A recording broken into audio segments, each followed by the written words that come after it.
നമ്മൾ പറഞ്ഞു നിർത്തിയത് ദേവചൈതന്യം എങ്ങനെയാണ് ക്ഷേത്രത്തിൽ പ്രവർത്തിക്കുന്നത്, അല്ലെങ്കിൽ ദേവന് വേണ്ടിയിട്ട് എന്തൊക്കെയാണ് നമ്മൾ നിത്യകർമ്മങ്ങൾ ചെയ്യുന്നത് എന്നുള്ളതാണ്.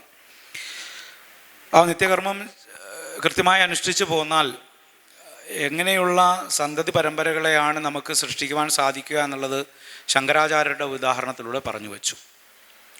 ശരിക്കും നമുക്കൊരു ക്ഷേത്രത്തിൻ്റെ ശരിക്കുള്ള ഉദ്ദേശം എന്ന് പറയുന്നത്, നമ്മുടെ മനുഷ്യജീവിതത്തിൽ ധർമാർത്ഥ കാമ മോക്ഷങ്ങളെന്ന് നമ്മൾ പുരുഷാർത്ഥങ്ങളെപ്പറ്റി പറയാറുണ്ട്. അപ്പോൾ മോക്ഷം കിട്ടണമെങ്കിൽ ഭൗതികമായിട്ടുള്ള മോഹക്ഷയം ആണല്ലോ മോക്ഷം എന്ന് പറയുന്നത്. മോഹക്ഷയത്തിൻ്റെ ആ പദത്തിൻ്റെ ലോപം, അതിനെ ലോപിച്ചതാണല്ലോ മോക്ഷം. അപ്പോൾ മോഹം ക്ഷയിക്കണമെങ്കിൽ ഭൗതികമായി നേടേണ്ടതൊക്കെ നമുക്ക് നേടാൻ സാധിക്കണം. നമുക്ക് ഓരോരുത്തരുടെയും വ്യക്തി താല്പര്യങ്ങൾ വ്യത്യസ്തമായിരിക്കും, നമ്മുടെ ആഗ്രഹങ്ങൾ വ്യത്യസ്തമായിരിക്കും.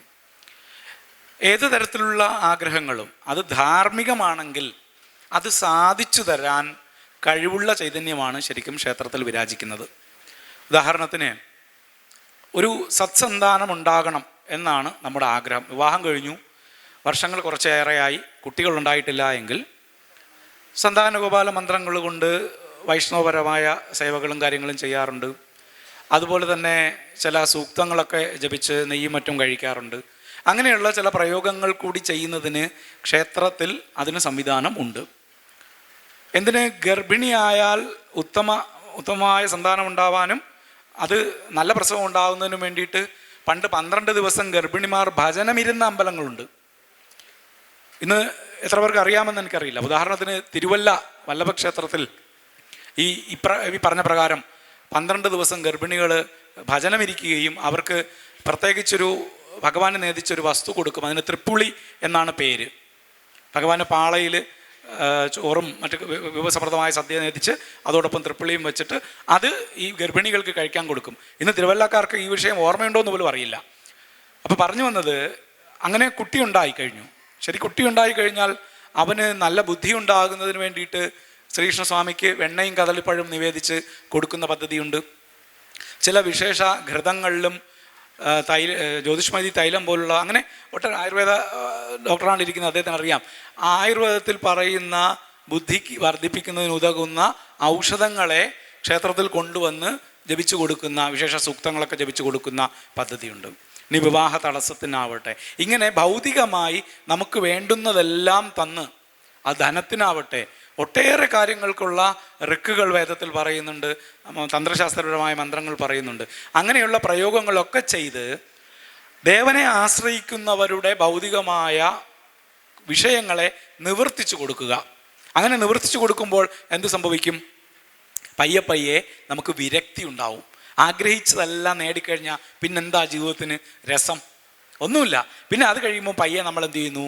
ഇതിഹാസ പുരാണങ്ങളിലേക്ക് നമ്മൾ ശ്രദ്ധ കേന്ദ്രീകരിക്കുകയും പിന്നെ ക്രമേണ നമ്മൾ എന്ത് ചെയ്യുന്നു? ജീവൻ മുക്തി നേടുകയും ചെയ്യും. അങ്ങനെ ജീവൻ മുക്തി എന്ന് പറയുന്ന ആ 4ാമത്തെ പുരുഷാർത്ഥം സാധിക്കുന്നതിന് വേണ്ടിയിട്ടുള്ള വിഷയങ്ങളാണ് ശരിക്കും ക്ഷേത്രാരാധനയുടെ ഫലമായി പറയേണ്ടത്. അപ്പോൾ ഇത്തരത്തിലുള്ള ഫലങ്ങൾ നേടണമെങ്കിൽ കൃത്യമായി നിഷ്ഠയോടുകൂടി കാര്യങ്ങൾ നടക്കണം. അവിടെ വെള്ളം ചേർക്കരുത്. നേരത്തെ പറഞ്ഞു, എവിടെയൊക്കെയാണോ വെള്ളം ചേർത്തിട്ടുള്ളത് അത് ഡൈല്യൂട്ട് ആകും തോറും അതിൻ്റെ റിസൾട്ടും അതേമാതിരി തന്നെ ആകും.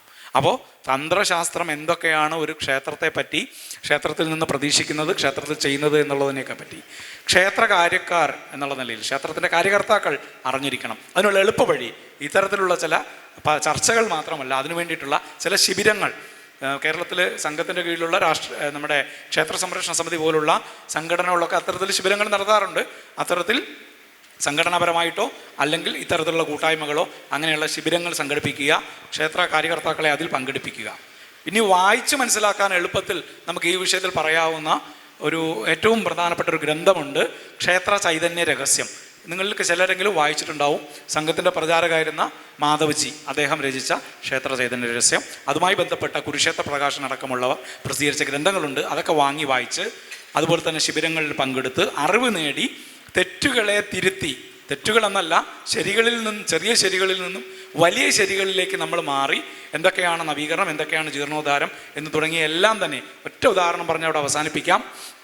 ഉദാഹരണത്തിന് ക്ഷേത്രക്കാരുടെ വിവരക്കേടിന് സംഭവിക്കുന്ന ചില അബദ്ധങ്ങളുണ്ട്. ഉദാഹരണത്തിന് ഒരു ബിംബത്തിൻ്റെ കൈയൊടിഞ്ഞു. ബിംബം മാറണോ വേണ്ടയോ? മാറണം. മാറാൻ പാടില്ല. അതായത് ഏതൊരു അവയവം മുറിയുമ്പോഴാണോ മനുഷ്യൻ്റെ ജീവൻ ഹനിക്കപ്പെടുന്നത്, അത്തരത്തിൽ ഒരു ഭംഗം ബിംബത്തിനുണ്ടായാൽ മാത്രമേ ബിംബം മാറാവൂ.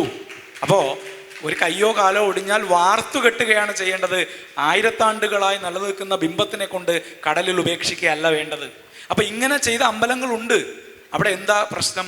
അവിടെ ക്ഷേത്ര കാര്യകർത്താക്കളുടെ അറിവില്ലായ്മയാണ്. അപ്പോൾ ഇതൊക്കെ മനസ്സിലാക്കിക്കൊണ്ട് ആർഷപ്രതിഷ്ഠിതമായ ബിംബത്തെ തുടരുത് എന്നാണ്. ഋഷിയാണോ പ്രതിഷ്ഠിച്ചത്, ആ ബിംബത്തിന് നിങ്ങൾ ഒരു നവീകരണവും ചെയ്യണ്ട. അത് 8 10 പൊളിഞ്ഞിരുന്നാൽ അതിനെ കൂട്ടിക്കെട്ടി നാട്ടുകാർക്ക് കാണാൻ മുന്നിലൊരു ഗോളക വെച്ച് പൂജിക്കാനാണ് പറയുന്നത്. ആ ബിംബത്തെ തൊടാൻ അധികാരമില്ല. കാരണം ആ ബിംബത്തെ ഉദ്ദേശിച്ചാൽ, ചൈതന്യം ഉദ്ദേശിച്ചാൽ തിരിച്ച് അതേമാതിരി പ്രതിഷ്ഠിക്കാൻ ദുർവാസാവോ വില്യമംഗലോ പ്രതിഷ്ഠിച്ച ആ ബിംബങ്ങളെ പുനഃപ്രതിഷ്ഠ ചെയ്യാൻ തപശക്തിയുള്ള തന്ത്രിമാരൊന്നുണ്ടോ? ഇല്ല. അപ്പം അതുകൊണ്ട് നമ്മൾ എല്ലാ കാര്യങ്ങളും മനസ്സിലാക്കി അതനുസരിച്ച് മാത്രം പ്രവർത്തിക്കുക. അതിന് കേവലം ഒരു പ്രഭാഷണം കൊണ്ട് മാത്രം നമുക്ക് വേണ്ട അറിവുകൾ കിട്ടില്ല. അതിനുവേണ്ടി അത്യധ്വാനം ചെയ്യണം. അതിനുള്ള മാർഗങ്ങളാണ് മുൻപ് പറഞ്ഞത്.